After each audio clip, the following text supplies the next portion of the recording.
Dzisiaj jedziemy na Istrię od strony morza. Będzie Rovinj, będzie Pula, będzie Porecz, kanał limski z ostrygami, plaża Hawaii z wodą jak szkło i Kamenjak, gdzie Istria robi się dzika, sucha, kamienna i trochę niegrzeczna. To będzie Istria, którą się najpierw widzi, potem czuje, a na końcu zapamiętuje po smaku. W Rovinji wystarczy podejść do Starego Miasta od strony portu i od razu wiadomo, że to miejsce ma talent do robienia pierwszego wrażenia. Kamienne domy stoją ciasno, jeden przy drugim. Uliczki wspinają się w górę.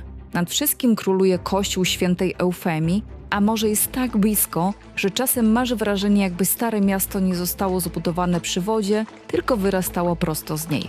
Rovinj jest piękne, ale nie idealnie wygładzone. Tu piękno jest trochę krzywe, trochę stare, trochę popękane i właśnie dlatego prawdziwe. W jednej uliczce pachnie kawą, w drugiej suszy się pranie, w trzeciej ktoś wystawił stolik tak mały, że ledwo mieszczą się na nim 2 filiżanki. A kawałek dalej kamienne schody prowadzą prosto do morza. I to jest Rovinj. Nie zwiedza się go tylko oczami. Tu spaceruj bez pośpiechu. Pozwól uliczkom, żeby same zdecydowały, gdzie cię zaprowadzą. Bo jeśli wejdziesz tylko na główną ulicę, zrobisz zdjęcie i wrócisz, zobaczysz ładne miasteczko. Ale jeśli skręcisz w bok, wejdziesz wyżej, zejdziesz niżej, zatrzymasz się przy oknie, przy drzwiach, przy murze nagrzanym od słońca, wtedy Rovinj zaczyna się otwierać. Jest w tym mieście coś włoskiego. Nie przypadkiem. Istria przez wieki była pod silnym wpływem Wenecji. Dlatego w Rovinji czasem czujesz Chorwację, ale słyszysz echo Włoch. W architekturze, w nazwach, w jedzeniu, w sposobie życia. Jakby Adriatyk był tu nie granicą, tylko stołem, przy którym różne kultury siedziały razem przez setki lat. I ty dosiądź się do tego kulturowego stołu. W starej części miasta, nad samą wodą, jest restauracja La Puntulina. Tutaj najlepiej zamówić krewetki z oliwą i czosnkiem albo filet rybny Puntulina. Jeśli chcesz coś bardziej klasycznego, weź świeżą rybę z grilla albo szkampi na buzaru. Buzara to dla mnie jeden z najprostszych i najlepszych smaków Adriatyku. Oliwa, czosnek, wino, pietruszka, trochę soku z morza, które oddają owoce morza. I nagle robi się sos, który człowiek wyciera chlebem, nawet jeśli przed chwilą mówił, że już nie będzie jadł pieczywa. Do tego kieliszek malwazii. Malwazja istryjska jest lekka, świeża, czasem lekko mineralna, czasem owocowa. Pasuje do ryb, do krewetek, do ośmiornicy i do takiego momentu, kiedy siedzisz przy wodzie i wiesz, że niczego więcej ci nie potrzeba. I właśnie to jest niebieska Istria, która zaczyna się od smaku, bo kiedy jesz rybę kilka metrów od Adriatyku, rozumiesz coś bardzo prostego. Tu kuchnia nie musi wymyślać świata od nowa. Wystarczy, że nie zepsuje tego, co dało morze.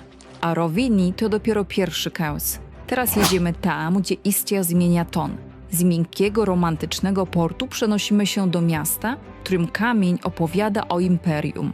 Pula nie uwodzi tak subtelnie jak Rovinj. Pula stawia przed tobą rzymską arenę i mówi: popatrz. I trudno nie patrzeć. Arena w Puli robi wrażenie nawet wtedy, kiedy wcześniej widziałeś ją na zdjęciach. A teraz stoisz pod łukami i zaczynasz rozumieć, że to nie jest dekoracja wakacyjna. To jest kawałek Rzymu, który nadal stoi nad Adriatykiem. Kamień na kamieniu, łuk za łukiem, cień wewnątrz murów. I ta dziwna myśl, że ludzie przychodzili tutaj setki pokoleń przed tobą. Inne języki, inne ubrania, inne życie, ale to samo słońce, ten sam wiatr, ten sam odruch, żeby patrzeć na widowisko. Dzisiaj arena jest spokojna. Można ją obejść, wejść do środka, spojrzeć na nią jak na zabytek. Ale kiedyś to miejsce było głośne, pełne ludzi, emocji i brutalnej rozrywki. I dlatego działa na zmysły. Po arenie warto przejść w stronę forum. Tam Pula robi się bardziej miejska, bardziej codzienna.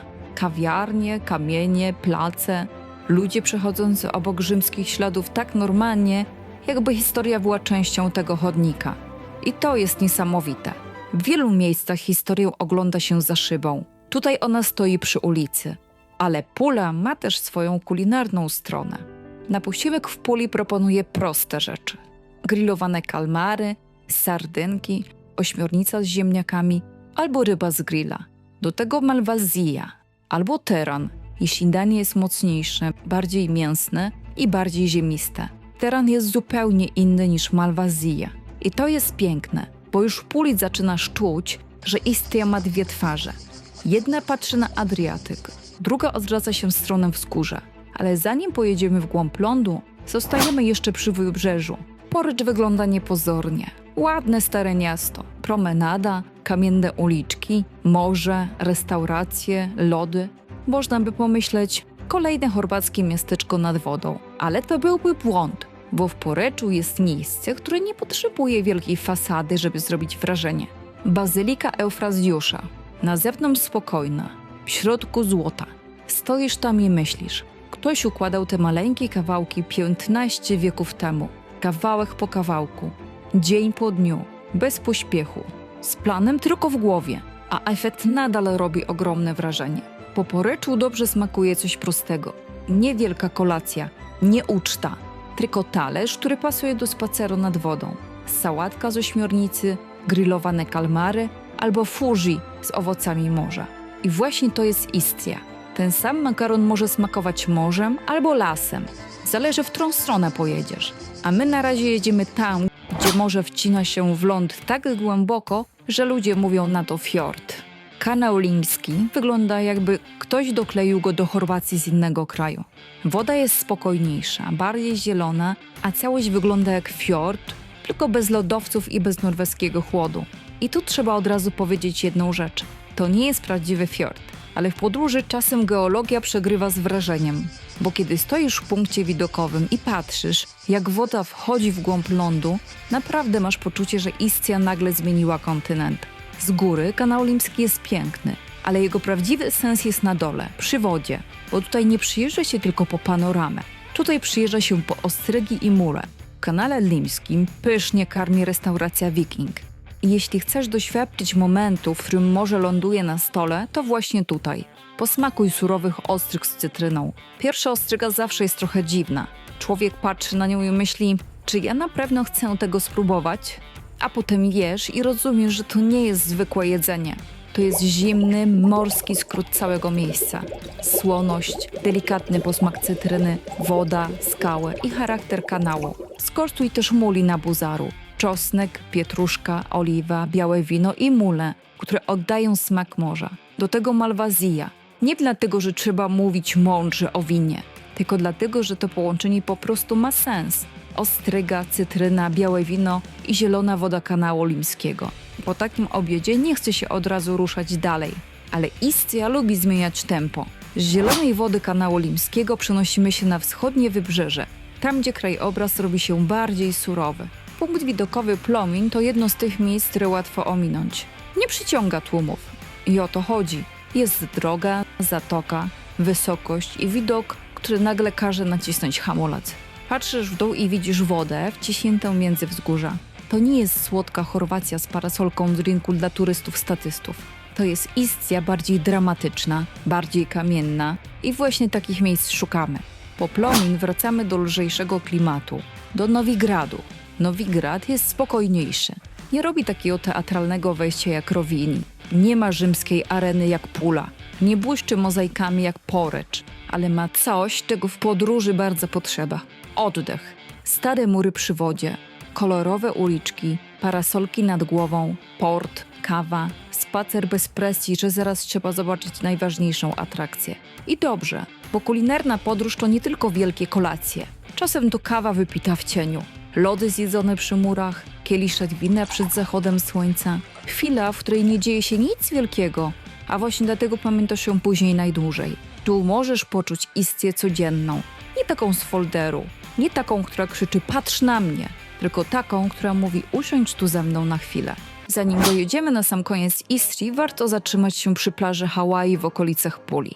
Hawaje w Chorwacji? Ale gdy zobaczysz wodę, wszystko staje się jasne. Jasne kamienie, turkus, skały, przejrzystość, przez którą dno wygląda tak, jakby było na wyciągnięcie ręki. To nie jest miejsce na długą opowieść. To jest miejsce na obraz. Wchodzisz do wody i przez chwilę nie trzeba nic mówić. Ale prawdziwa dzikość zaczyna się dalej. Na przylądku Kameniak. Kameniak jest inny. Mniej elegancki, mniej miejski, bardziej suchy, piaszczysty i skalny. Droga zakurzona, słońce mocne, wiatr słony, a klify wyglądają tak, jakby Istia na końcu lądu postanowiła urwać się nagle i wpaść prosto do Adriatyku. To jest dobre miejsce na naładowanie baterii. I w tym dzikim krajobrazie pojawia się Safari Bar. Nie oczekuj tu białych obrusów. Safari Bar wygląda jak wakacyjna baza ukryta w trzcinach. Trochę bar, trochę plac zabaw, trochę schronienie przed słońcem, trochę miejsce, które powstało z pomysłu zróbmy coś po swojemu. Tutaj jest grillowane kalmary albo sardynki, do tego oliwki, coś zimnego do picia i usiąść w cieniu, bo kamen jak pasuje do prostego jedzenia. Słonych palców, kurzu na butach i wody, do której chce się wrócić jeszcze raz przed wyjazdem. Niebieska Istia zaczęła się w Rowini, od kamiennych uliczek, morza pod stopami i owoców morza jedzonych tam, gdzie Adriatyk zagląda do talerza. I po takim dniu zrozumiesz, że Istia od strony morza jest nie tylko piękna. Ona jest słona, jest kamienna, jest rzymska, wenecka, chorwacka i trochę włoska. Pachnie oliwą, czosnkiem, rybą z grilla, rozgrzanym kamieniem i winem nalanym do kieliszka w odpowiednim momencie. Ale to tylko połowa historii wielowarstwowej Istrii, bo w następnym odcinku odwrócimy się plecami do morza i pojedziemy w głąb lądu, gdzie Istria zmienia kolor. Z niebieskiej zrobi się zielona, bo Istria ma dwa smaki. Jeden morski, drugi leśny. A jeśli chcesz móc powiedzieć, że naprawdę byłeś na Istrii, subskrybuj kanał, żeby nie przegapić kolejnej podróży bez klapek.